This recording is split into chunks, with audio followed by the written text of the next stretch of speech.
Corintios, amén. Primero de Samuel capítulo 4 versículo 7. Leemos: para la gloria del Dios Padre, Hijo y Espíritu Santo. Cuando los filisteos oyeron la voz de júbilo, dijeron, ese es el 6, ¿qué voz de gran júbilo es esta en el campamento de los hebreos? Y supieron que el arca del pacto había sido traída al campamento. Y los filisteos tuvieron miedo, porque decían, ha venido Dios al campamento. Y dijeron, ay de nosotros, pues antes de ahora no fue así. ¿Qué dijeron ellos? Ay de nosotros, ay de nosotros. ¿Quién nos librará de la mano de estos dioses poderosos? Estos son los dioses que hirieron a Egipto con toda plaga en el desierto. Esforzaos, oh filisteos, y sed hombres, para que no sirváis a los hebreos como ellos os han servido a vosotros. Sed hombres y pelead.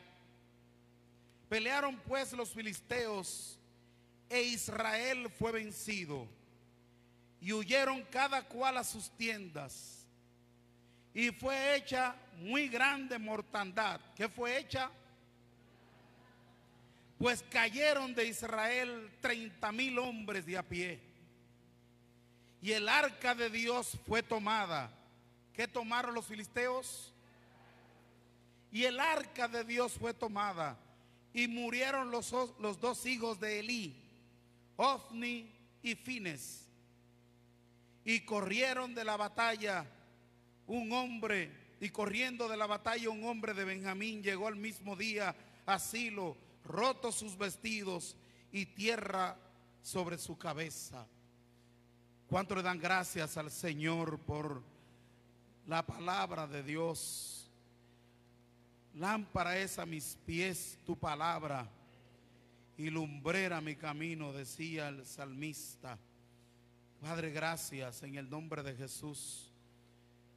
Todo espíritu que se quiera robar la palabra, lo echamos fuera, lo neutralizamos ahora en el nombre de Jesucristo.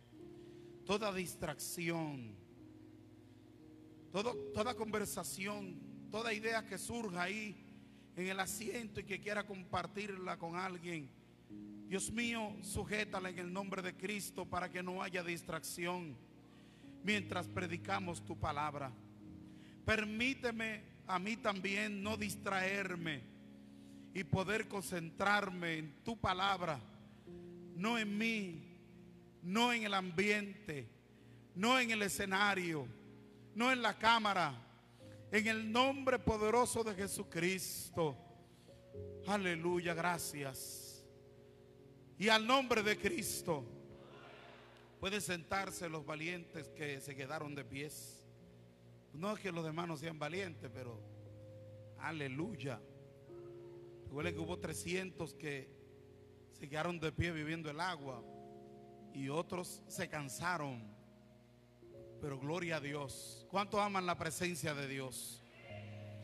Quiero compartir con ustedes bajo el tema valorando su presencia. ¿La presencia de quién? La presencia de Dios. Valorando su presencia. Y me gustaría que puedan así prestar atención. Pueden adorar a Dios, claro, pero preste atención. Toda conversación, toda diligencia, deténgala ahí, porque el tiempo es oro y tenemos que aprovecharlo. Vamos a aprovechar la palabra de Dios, valorando su presencia. Bueno, y oraba y Dios me dirigió aquí a este episodio, porque hay otros episodios en donde podemos ver claramente a gente y hombres de Dios apreciando la presencia de Dios, valorándola. Hombres como Moisés, que dijo una frase muy célebre: bíblica. Si tu presencia no ha de ir con nosotros, no nos saques de aquí. Pero observaba por qué fijarme en el primer libro de Samuel y ver la historia del sacerdote Elí, el predecesor de Samuel. Elí era el sumo sacerdote de Israel antes de construir el templo que Dios le había indicado a Moisés, hasta que llegó Salomón. Construir una casa de campaña, una tienda en la que ellos pudieran allí tener los utensilios sagrados y adorar a Dios. En esa tienda, casa de campaña, pero la Biblia le llama el tabernáculo, allí tenía esas especificaciones que Dios le había dado a Israel acerca de la adoración, acerca de la expiación del pecado, acerca de las ofrendas que tenían que llevarla allí. Y Elí era el encargado de la adoración de Israel. Elí tenía la encomienda, como los sumos sacerdotes y los demás sacerdotes ayudantes tenían, era de preservar, era de resguardar, era de vigilar, que se guardara la palabra y que se valorara la presencia de Dios. Sus hijos, a quienes la Biblia los nombra Ofni y Fines, eran sacerdotes ayudantes de Elí. Sus hijos estaban en el templo, o más bien en el tabernáculo, dirigiendo la adoración a Israel, recibiendo los sacrificios, recibiendo las ofrendas. Pero eran hombres impíos, eran hombres perversos, eran hombres sin moral, que estaban a cargo de la adoración de Israel. Qué fuerte que hombres que tenían que preservar la presencia de Dios actuaran de manera inmoral delante de Dios y no guardaran la palabra que ellos insistían en que el pueblo debía guardar. Ellos tomaban lo mejor de las ofrendas, tomaban lo mejor de los sacrificios para ellos cuando lo mejor era para Jehová. Ellos alteraban, ellos hacían, ellos hasta vivían con las mujeres que iban a adorar en ocasiones. El pueblo sí se quejó ante el sumo sacerdote, ante el líder, y le dijo: mira, tus hijos están haciendo esto. La acción de los hijos de Elí provocó que el pueblo menospreciara las ofrendas, provocó que el pueblo menospreciara los sacrificios. Ya el que iba a sacrificar un palomino, ya él decía: bueno, pero ¿para qué lo voy a sacrificar? Ya el que iba a sacrificar un cordero decía: yo no voy a dar el mejor cordero, porque cuando yo lo voy a sacrificar, los hijos del sacerdote, los sacerdotes se lo cogen y yo no veo que el sacrificio llegue a donde yo quiero que llegue, que es a la presencia de Jehová, porque hay una acción interruptora, interrumpe la obra del sacrificio, porque el cordero que él seleccionaba, que la Biblia decía que tenía que ser un cordero sin mancha, el más lindo, el más gordito, el más preparado, el mejor cuidado. Ese era el que Dios exigía. ¿Cuántos adoran el nombre de Jesucristo? Si tenía 10 corderitos, 10 ovejas, era la mejor que había que buscar, seleccionar. Incluso quizás podía ser que a Dios le agradaba, quizás que se inquietara la persona: ay, Dios mío, ¿cuál es el mejor? Porque entonces Dios veía la intención de su corazón, que realmente quería darle el mejor cordero a Dios. Pero dice la palabra ahí mismo en ese episodio, es una tarea importante que pudiéramos leer los primeros 6 capítulos del primer libro de Samuel en un momento dado en su casa. Pero dice que el pueblo menospreciaba, no valoraba lo que hacía, las ofrendas, no valoraba la presencia de Dios por la acción de los hijos de Elí. Allí ellos estaban resguardando el arca del pacto. El arca del pacto era lo que simbolizaba la presencia de Dios allá en Israel. El arca del pacto era una caja de madera como un cofre del tamaño más o menos de este púlpito acostado, más o menos ancho. Pero en esa caja de madera cubierta de oro por todos lados, era una caja que tenía encima un propiciatorio, una tapa con 2 querubines. Esa caja tenía anillos de oro, unos anillos de oro en cada esquina, porque para cargarla había que cargarla por esos anillos de oro con un palo, y que nadie tocara el arca del pacto, el arca de la alianza. Esta arca a cada lado tenía también oro refinado, y representaba la presencia de Dios en el pueblo de Israel. Estaba ubicada en el lugar santísimo. Él tenía varios lugares. El lugar santísimo, un cuarto en donde solamente entraba el sumo sacerdote.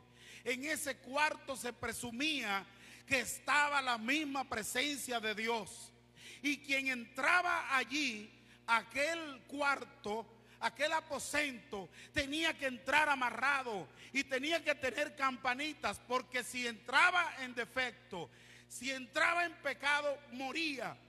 Y si la campana no sonaba, era porque ya estaba inerte, y entonces lo sacaban con la soga. Gloria al nombre de Jesucristo. Allí estaba el arca del pacto, que representó durante toda su existencia la presencia de Dios allí en el pueblo de Israel. Dios prometió que estaría con ellos. En Éxodo capítulo 25 versículo 22 dice: y de allí me declararé a ti, y hablaré contigo sobre el propiciatorio, entre los 2 querubines que están sobre el arca del testimonio, sobre todo lo que yo te mandare a los hijos de Israel. Desde ahí Dios le dijo a Moisés que estaría en el arca del pacto, estaría compartiendo la palabra, estaría compartiendo sus propósitos, sus deseos. El arca del pacto también era el fundamento sobre lo que se sustentaba la promesa de Dios a Israel. Era el fundamento de la esperanza de Israel para con Jehová. Por eso es que también la Biblia le llama el arca del testimonio. No solamente el arca del pacto o el arca de la alianza, sino el arca del testimonio, porque Dios ahí testificaba que estaba con ellos, que era Él que le había ayudado, que era Él que lo había sacado de la esclavitud de Egipto, y que era Él el que lo iba a llevar a la tierra prometida. Gloria a Dios. El arca del pacto, que simbolizaba la presencia de Jehová, tenía 3 elementos. Tenía primero las tablas de la ley, que representaban la palabra de Dios. ¿Cuántos aman la palabra de Dios? ¿Cuántos aman la palabra de Dios a sinceridad? Tenía un jarrón, una jarra, en donde contenía el maná. Todo eso se le fue echando bajo la dirección de Dios. El maná que Dios le había dado del cielo, el pan del cielo que lo sustentó en el desierto, que el pan enviado de Dios apuntaba directamente ¿a quién? A Cristo. ¿Cuántos bendicen el nombre del Señor? Pero también otro elemento importante que había dentro del arca del pacto, estaba la vara de Aarón que reverdeció. Era un palo de almendra seco, que se utilizaba como vara, como callado para caminar a la distancia. Una vara que tenía Aarón, hermano de Moisés. Y entonces, un momento dado, los hijos de Coré se rebeló. Coré, Datán y Abirán se rebelaron y dijeron: solamente son ustedes los que van a dirigir el pueblo de Dios. Este pueblo también otro lo puede dirigir. Y se rebelaron. Y Moisés le dijo: saquen cada uno de los líderes de cada tribu, saquen una vara. Sacaron un palo cada uno y lo pusieron en el arca ahí al lado del testimonio. Y al otro día Dios provocó que la vara de Aarón salieran ramas, salieran hojas, y produjeran almendras. Algo que era imposible que una vara seca, un palo seco pudiera en una noche tirar hojas y producir frutos. ¿Cuánto adoran el nombre de Dios? Con esto le dijo, aquí Jehová ha confirmado la autoridad. Y desde ahí entonces se echó la vara de Aarón que rebeldeció, se depositó en el arca para representar la palabra de Dios, la autoridad y también el maná, la provisión de Jehová Dios de los ejércitos. ¿Cuánto pueden darle gracias a Dios porque les ha provisto? Es Dios quien nos ha provisto todo. Aleluya a su nombre. Gloria a Dios. Es que el arca del pacto era un lugar donde Dios y el hombre podían encontrarse. Era la única manera de la presencia de Dios cohabitar con el hombre a través del arca del pacto. Tanto de forma literal, porque allí se movía el Espíritu de Dios. Dios se situaba, dice la Biblia, leímos en Éxodo 25, se situaba entre los querubines. Quizás no era su forma física, porque no es físico, es espíritu. Pero su esencia, su presencia se situaba en aquel lugar. Y yo no me imagino qué podía producir cuando se situaba allí a hablar con Moisés, a hablar con el sacerdote, a hablar con el pueblo. Cuando todo eso se iluminaba de la radiancia de Dios, cuando todo eso se iluminaba de la chequiná de Jehová, de la presencia de Jehová, eso tenía que ser algo muy maravilloso. Oh, gloria a Dios. Pero también lo hacía en el sentido figurado, a través de la ley que se guardaba allí en el interior del pacto. Esa ley, esas tablas de piedra, a través de la representación de la provisión de Dios del maná, y que vendría una provisión mayor con el pan del cielo, Jesucristo, y que también representaba una suma autoridad. Toda autoridad nos es dada. ¿Cuánto le dan gloria y honra al nombre de Jesucristo? Gloria a Dios. Aleluya a su nombre. Así de importante era el arca del pacto para Israel, que representaba la presencia de Dios. Sin embargo, hubo un momento en el que los filisteos quizás valoraron más la importancia del arca del pacto que el mismo pueblo de Dios. Quizás la valoraron más el poder de Dios que el mismo pueblo de Israel. Leímos en el versículo 7 que ellos dijeron, ay de nosotros. ¿Qué dijeron ellos?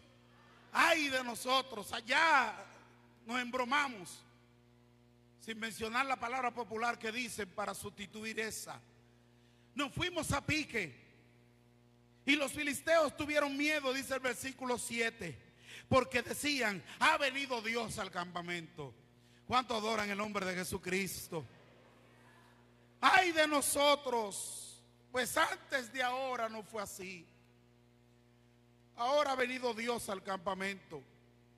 Y digo que quizás lo valoraron más ahí porque Elí fue negligente con respecto al servicio a Dios. Eso no hay que buscar muchas interpretaciones. Elí no tomó en cuenta lo que hacían sus hijos en el altar. Elí no valoró, no tomó en cuenta eso. Y no solo Elí, como un efecto dominó, también Israel se descuidó en su vida espiritual y por eso perdieron la presencia de Dios. ¿Qué nos indica, hermanos? Quienes están en posición de liderazgo, quienes estemos en posición de liderazgo, no podemos jugar con el altar de Dios. No podemos ser débiles y dejar como que se relaje con el altar de Dios. Por eso a veces, por eso nosotros le decimos a los líderes, si te van a invitar a alguien de fuera, primero comuníquenlo. No me gusta llegar y que hay alguien que lo invitaron de otro sitio y yo no sabía. ¿Por qué? Porque por lo menos a veces uno sabe o uno averigua de dónde es, porque hay gente que no tiene ni pastor y andan cantando y predicando por ahí. ¿Cuántos adoran el nombre de Jesucristo? Pero también a la hora de de tomar en cuenta participaciones y cosas. A veces se le dice al liderazgo que es muy duro, que el liderazgo es muy fuerte, que son muy mano dura. A veces, muchas veces hay que tener mano dura en vez de manos blanditas. ¿Cuántos adoran el nombre de Jesucristo? No importa que si quien sea, no importa si es familiar, no importa si es amigo, no importa si es el buen ofrendante o buen diezmante, quien sea que se vea de espaldas a la buena palabra de Dios, a la ejecución de la palabra de Dios, a una vida delante de Dios correcta, tiene que ser detenido, tiene que ser disciplinado. Gloria a Dios.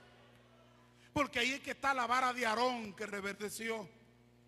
Es la vara de Aarón que simboliza autoridad. ¿Cuántos adoran el nombre de Jesucristo? Israel por eso perdió. Menospreciaba las ofrendas, menospreciaba la presencia de Dios, porque quienes estaban colocados para ser mediadores entre llevar las ofrendas a Dios estaban actuando de manera inmoral. Incluso por eso mucha gente no ofrenda ni diezma en lugares, porque dicen: eso se lo doy yo al pastor, o no manejan eso bien, o no invierten. Se ha dado muchos casos que gente no ofrenda ni diezma porque no se invierte. Gloria a Dios. O porque no se maneja de manera correcta como se debe manejar el dinero de los ofrendantes, de los diezmantes, los recursos de la iglesia. Porque no se vela porque los recursos se cuiden. Eso no, bueno, eso déjelo así, que eso lo paga la iglesia. No, hay que tener cuidado con la cosa de Dios. Dios era celoso con los instrumentos sagrados y quería que los hombres y las mujeres de Dios fueran también prudentes y fueran celosos con las cosas de Dios. ¿Cuántos levantan su mano y adoran a Dios? Fue negligente. El arca del pacto era un símbolo religioso diferente al que estaban acostumbrados ellos, los israelitas. No era una estatua que representaba la manifestación física de un Dios. No era eso el arca del pacto. No era un recipiente que contenía a Dios, que lo tenía ahí trancado.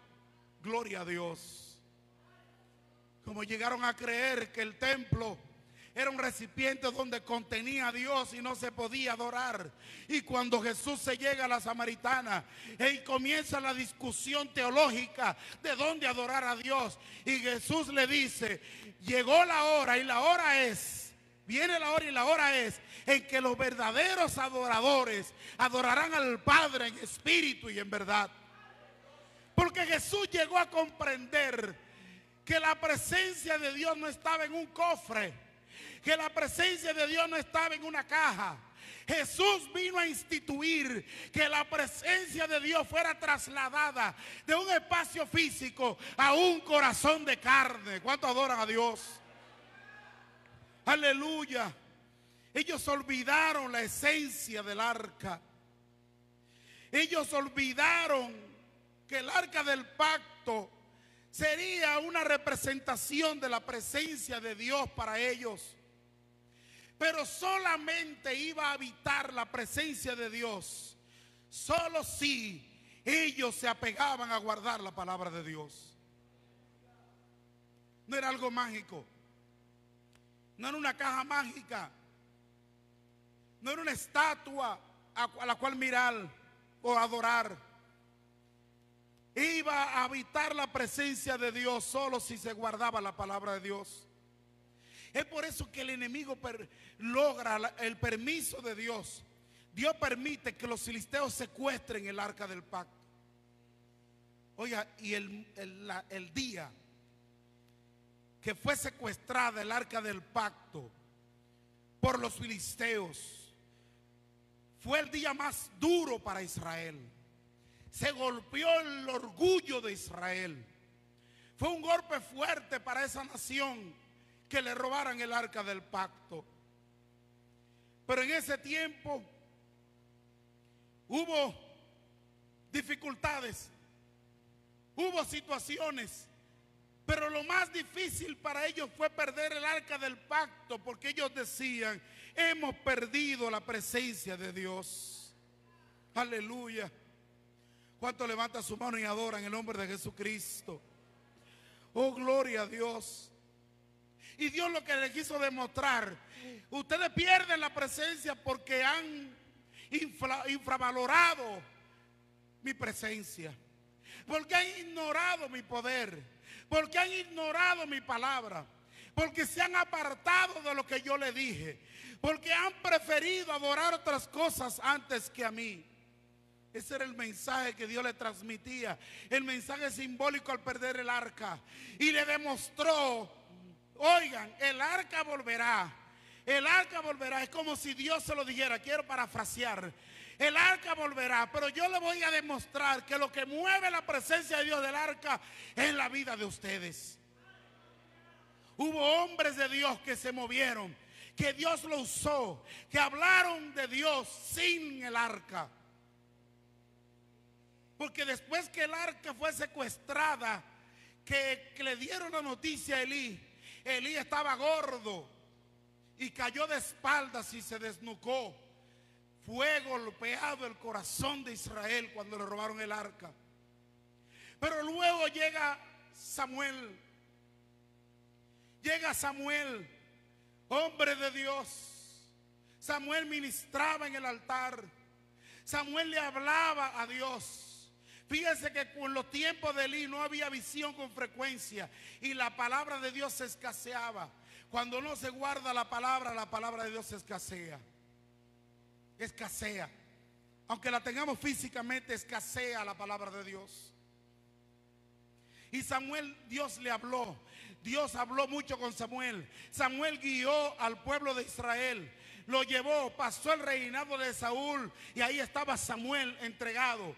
Llegó el gobierno de David, señalado por el mismo Samuel, y ahí estaba Samuel entregado. Y fue apenas cuando David llegó que procuró buscar el arca. ¿Cuánto adoran a Dios? La lección es: mi presencia no está en una caja.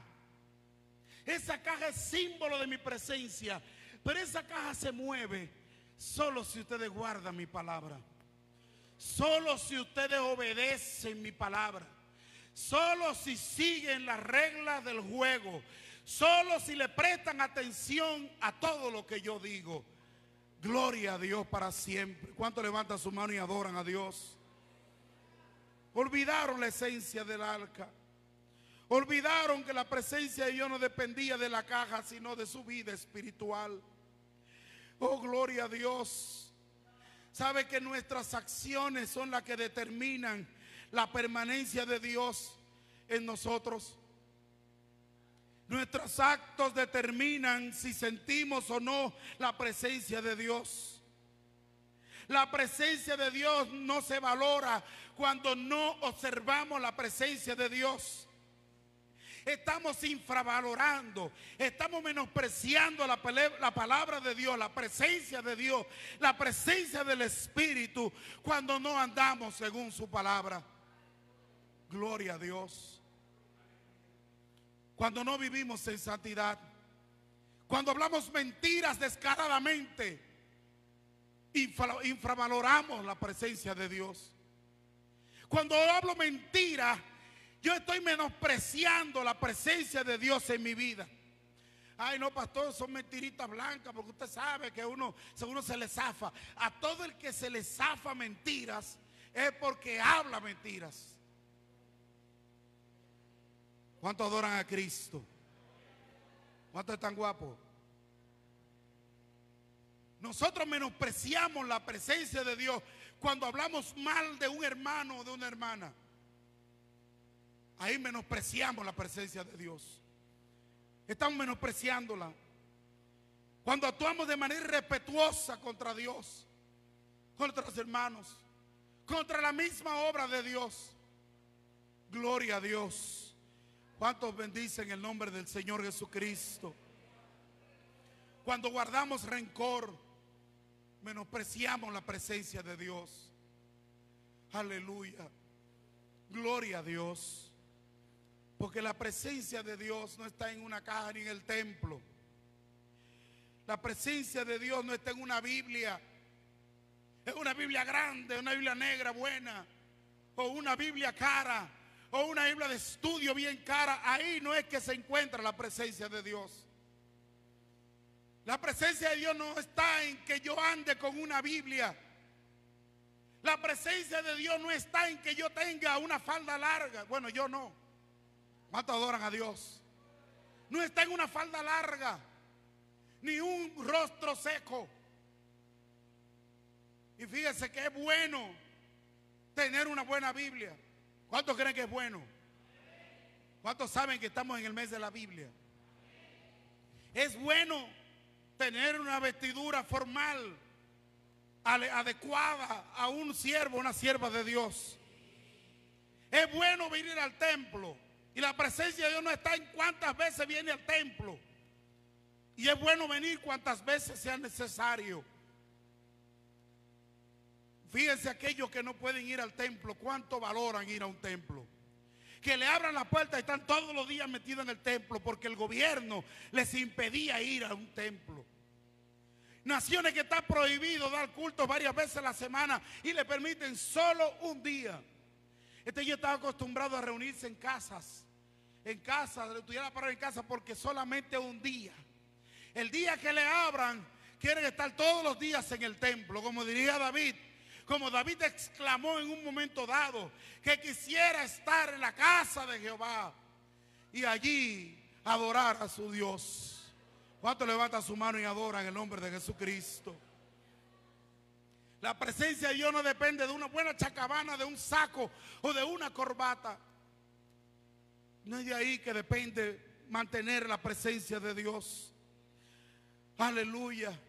La presencia de Dios, la presencia del Espíritu Santo está en nosotros, no dependiendo de lo que nosotros hagamos de manera material o nos vistamos o tengamos o visitemos o expresemos. Depende de una actitud diariamente del corazón en guardar lo que dice la palabra de Dios. ¿Cuántos pueden dar un aplauso al Señor Todopoderoso?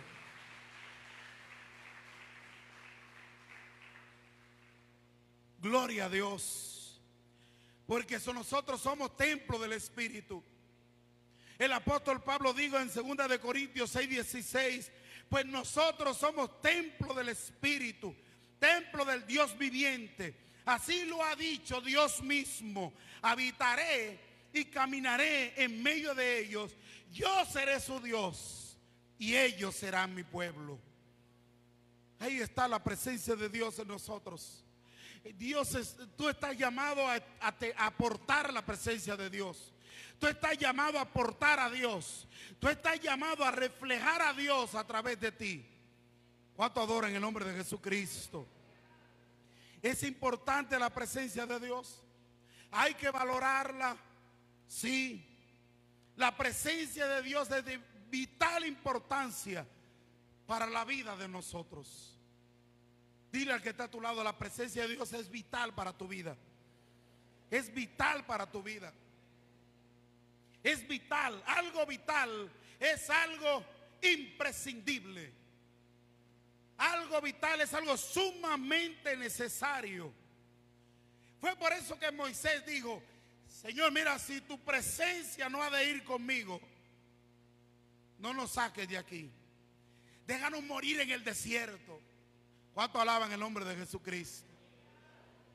Y lo más importante para ellos era establecerse en la ciudad, en la tierra prometida. Era lo más importante. Ese era el punto de Israel. Y Moisés dijo: si tu presencia no ha de ir conmigo, no nos saques de aquí. Yo no quiero dar un paso sin tu presencia. Yo no quiero conseguir ningún laudo sin tu presencia. Yo no quiero fundar ninguna ciudad sin tu presencia. ¿Cuánto adoran el nombre de Jesucristo? De ahí es que sale la canción: famosa que dice que me quiten todo menos tu presencia. Que yo lo pierda todo menos tu presencia. Que yo no consiga nada. Yo lo que necesito es tu presencia. ¿Quién puede decirlo conmigo? Que me quiten todo, que pierda todo. Dígalo de corazón y cierre sus ojos y mediten esa declaración. ¿Qué significa que me quiten todo? ¿Qué significa perder todo a cambio de la presencia de Dios? Y no significa que la presencia de Dios esté en competencia con lo que tú puedas tener. La presencia de Dios no está en competencia porque tú consigas una casa. Por el contrario, Dios se agrada que sus hijos tengan logros. ¿Cuántos lo creen? La presencia de Dios no está en competencia con que tengas un vehículo. La presencia de Dios no está en competencia con que consigas una carrera universitaria o técnico profesional. La presencia de Dios no está en competencia con que tengas hijos y que tengas nietos y que tengas una casa grande. No, la presencia de Dios no está en competencia con eso. Lo que quiere decir es que si yo voy a perder mi presencia porque estoy detrás de una casa grande, prefiero vivir en una casa pequeña. Oh, gloria a Dios. Que si yo voy a perder mi presencia por conseguir un vehículo, mejor me quedo a pie y no pierdo mi presencia. Lo bonito es que consigas el vehículo y mantenga la presencia. Consigue el vehículo y mantén la presencia. Consigue el motor y mantén la presencia. Consigue la casa pero mantén la presencia. Consigue la posición pero mantén la presencia. Consigue el empleo pero mantén la presencia de Dios. A su nombre, gloria. Oh, gloria a Dios. Que me quiten todo menos tu presencia. Eso incluye todo. Todo es todo. Bienes, salud, casas, hijos, posiciones. Ay, mis hijos, no. Mis hijos son los que yo más adoro. Cuidado, cuidado, que el único que adoramos, a quien enseñarlo, como que Él está arriba, Él está en los cielos. Al único que nosotros adoramos es Dios. Y no que él no está en competencia con tus hijos. Él quiere que tú ames tus hijos, que tú ames tu familia, que tú ames tu esposo o tu esposa. Él quiere eso. Pero Él lo que quiere es decirte: aunque lo ames mucho, ámame más a mí, dice Jehová, Dios de los ejércitos. Aunque ames mucho tu posición social, el Señor te dice: oye, tú amas eso que haces, pero por más que lo ames, yo quiero que me ames más a mí. Es un llamado que Él hace. Ámame más, ama mi presencia, valora mi presencia, que es lo primero, es lo primordial. Porque si tu presencia no ha de ir conmigo, no me dé nada, no me dé nada. No me saques de aquí, no me dé riqueza, no me dé nobleza, no me dé bienes, porque yo amo más tu presencia. ¿Cuántos levantan su mano y adoran al que vive? Nada en la vida, nada en la muerte es mejor que la presencia de Dios. Porque ¿quién nos separará del amor de Cristo? Nada en la vida, nada en la muerte es mejor que la presencia de Dios. ¿Cuánto Dios se agrada de aquella persona que cuando va a decir algo, piensa primero: ¿a Dios le agrada? ¿Cuánto levantan su mano y adoran a Dios? ¿Le agrada a Dios este movimiento? ¿Le agrada a Dios esta vuelta? Como dice en el argot popular del tigueraje, no te conviene esa vuelta. Dígale que está a su lado: no le conviene esa vuelta. Y no le estoy poniendo a hablar como tigre. Nada en la vida es más importante. Valoremos la presencia de Dios. Valoremos lo que tenemos, porque no esperemos valorarlo cuando lo perdamos. No esperemos valorarlo cuando lo perdamos, cuando ya no lo tengamos. Valoremos lo que tenemos. Tenemos la presencia de Dios. Actuemos en consecuencia a la presencia de Dios, porque la presencia de Dios nos brinda esperanza. ¿Por qué usted cree que hay gente de pie con tantas cosas que le han sucedido? Es por la presencia de Dios en su vida. Es la presencia de Dios en su vida que le ha dado la fortaleza, que le ha dado la esperanza, que le ha dado el consuelo para permanecer de pie. ¿Quién lo puede decir? Oh, gloria a Dios. La presencia de Dios nos brinda protección. En la presencia de Dios. Y oiga, la presencia de Dios es tan grande, la influencia de la presencia de Dios es tan grande, que la presencia de Dios en ti cuidan hasta tu familia. Están allá protegiéndolos, porque la presencia de Dios protege. La presencia de Dios da sabiduría, da visión, da sentido. Gloria a Dios. La presencia de Dios nos llena de amor. Amor por los demás, porque Dios es amor. Amor por su obra. La presencia de Dios nos da fuerzas como el búfalo. Recibe fuerzas como el búfalo, pero es por la presencia de Dios. Aleluya. La presencia de Dios nos da poder y autoridad. Toda potestad nos es dada. La presencia de Dios atraerá hacia ti las bendiciones de Dios. No tendrás que correr como un loco detrás de ellas. La presencia de Dios hace que esa presencia, que las bendiciones de Dios corran hacia ti. ¿Cuánto levanta su mano y adora la gloria de Dios? Valoremos su presencia. Valoremos su presencia. Ponte de pies ahora. Valoremos su presencia. Oh, aquí hay mucha gente que valora la presencia de Dios, pero hay gente que necesita reafirmar eso en su vida. Aleluya, en una actitud de adoración. Recibe fuerzas en el nombre de Jesús. Oh, necesitan el bautismo en el Espíritu para un revestimiento poderoso de su presencia. Gente que quizás necesitan reflexionar. ¿Cuál es mi actitud? ¿Cuál es mi actitud ante tales situaciones de la vida? Ofende la presencia de Dios. Ahí con su mano levantada y ojos cerrados. En el nombre poderoso de Jesús. Aleluya, aleluya. Hay una cobertura poderosa sobre su iglesia. Shama, yama, shuy. Oh, gloria a Dios. Aleluya, alabanza. Alabanza al Cordero de Dios. Alabanza al Cordero de Dios. Hay una presencia especial. Aleluya en este lugar. Oh, gloria a Dios.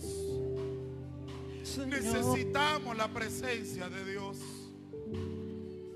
Necesitamos cada día la presencia de Dios.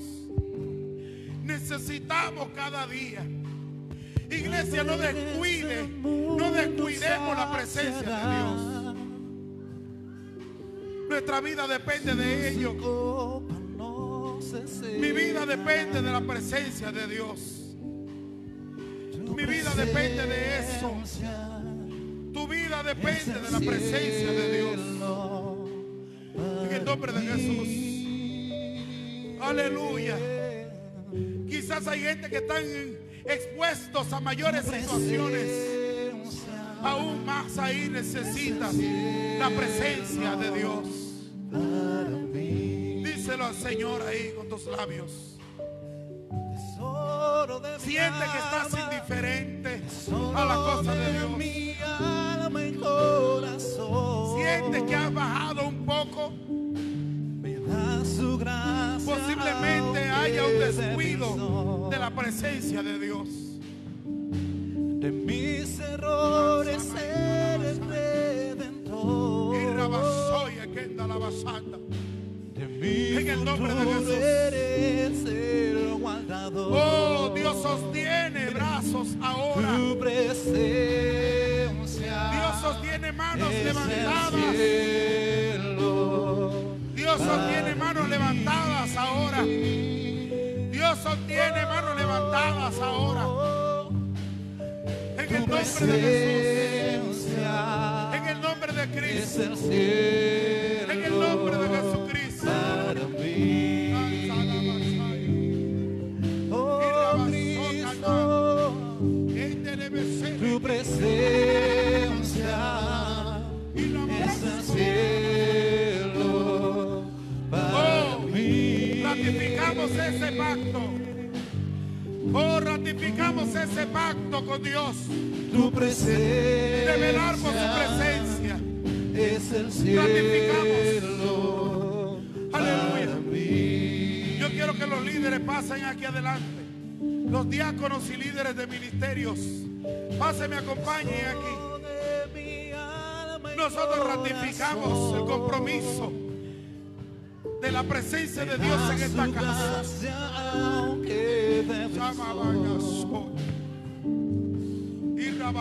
Y Mis errores